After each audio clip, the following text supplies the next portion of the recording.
Homework chapter 12. This is going to be a little bit different. We're going to have to do a different kind of test for this, and I think I'm going to take you through the steps on the first one. But first of all, notice I assigned number 6, and the answers to the even numbered questions are in the back of the book. Oh my God, what a break! Except this one's not. I'm not sure why he didn't put it in the back of the book, but it doesn't appear anywhere. But that's okay, because I'm going to do it for you right here. Now, what the question says, I'm going to go back to it here,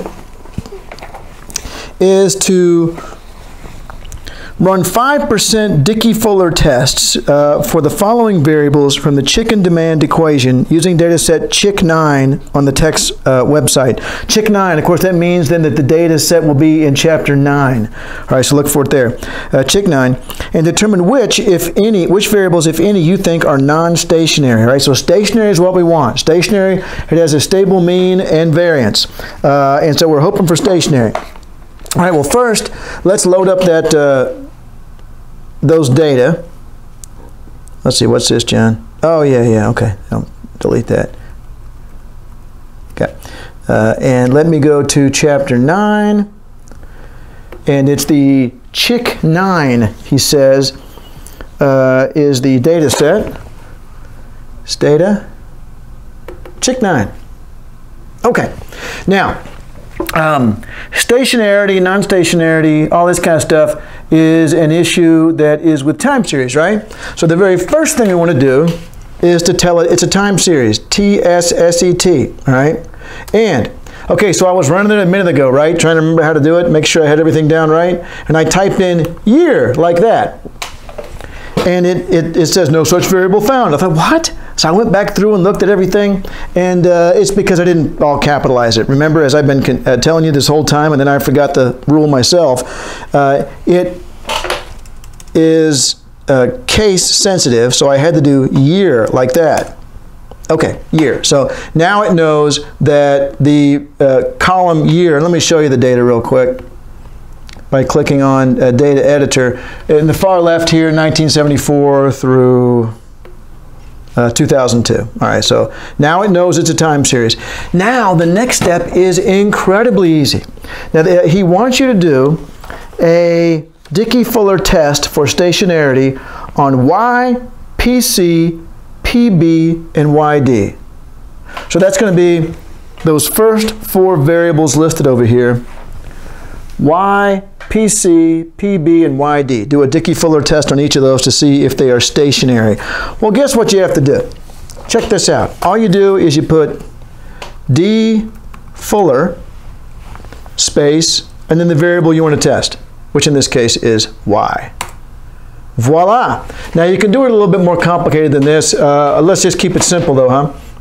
And so what you're going to want to do first is copy those results. I'd like you to go up to the command you put in, but you don't have to go all the way up to your identifying information because you're about to have several others below this. And I note that in the homework, by the way. Look back here at the homework.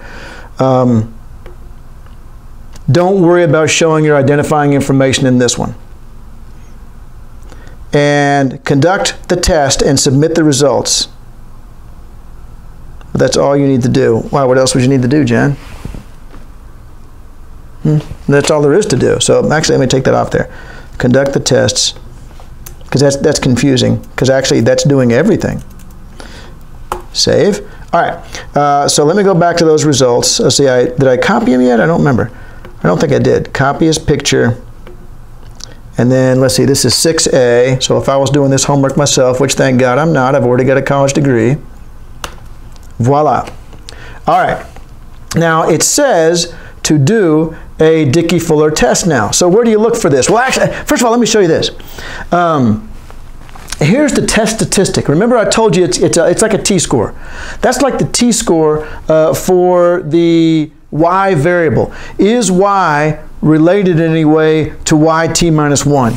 And it says, yes, it is. Well, I'm sorry, I shouldn't say that. That this is the t-value here, and you are hoping to find that the t-value is negative and significant. Let me go back to the, no, just looking at this too.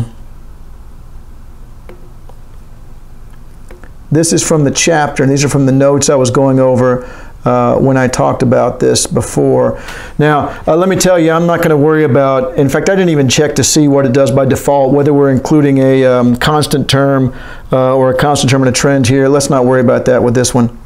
But what we're trying to find out here is we're hoping that the unit root is, we're hoping for this right here, all right? Because that's going to indicate that we have a unit root that is less than 1. And remember, when we have a unit root that's 1, hey, let me pull that up again right here. Although I guess in your time, I just did this a short time ago, but in my time, I did it a long time ago.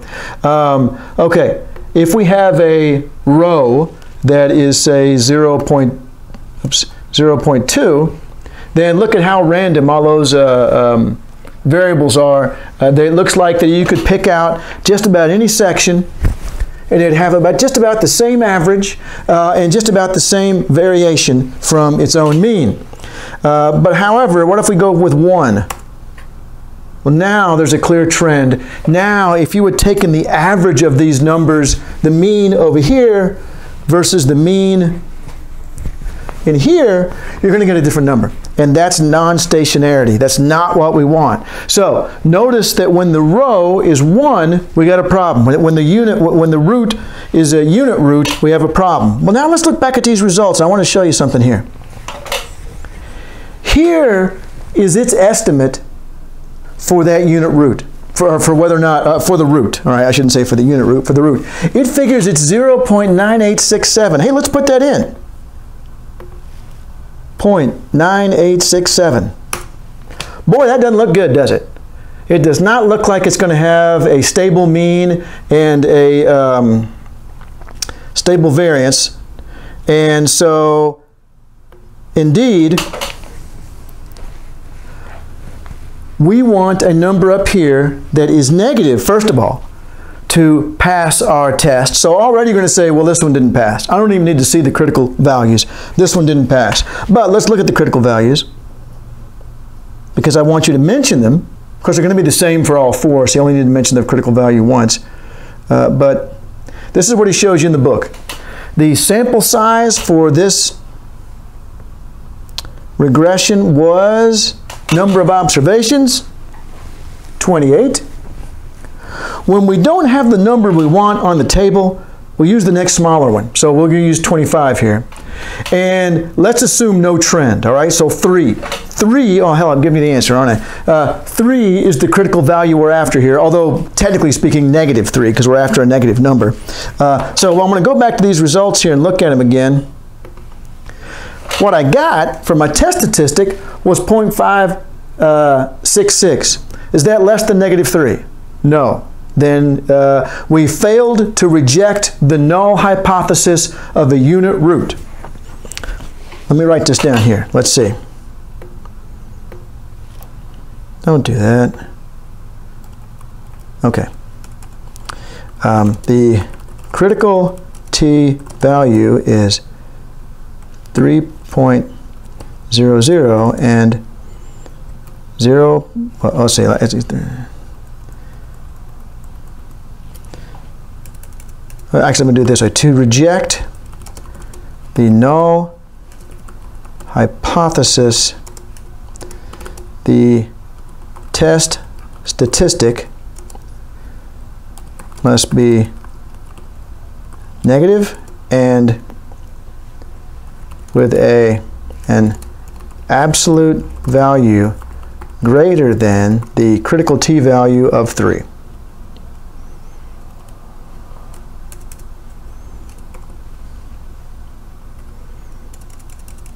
Okay, y does not, we cannot reject the null hypothesis, the null hypothesis of non-stationarity, all right, for y. All right, so, oh, whoops, I didn't mean to do that. I decided to save it, and I didn't need to do that. All right, so write something like that underneath this one, okay?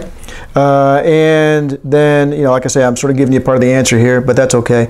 Then do the same thing for the next 3 variables, all right? And I want you to add this to your answer. Note that the estimate for rho was 0.9867. Because that's kind of interesting. Look at how freaking close that was to 1. Statistically speaking, it might as well be 1. So therefore, we could not reject the null hypothesis of non-stationarity, or another way of saying that is we could not reject the null hypothesis of a unit root, because we dang near had a 1 as what it thought the rho value was. So you do that exact same thing for B, C, and D, and that's it for chapter 12. Thank you.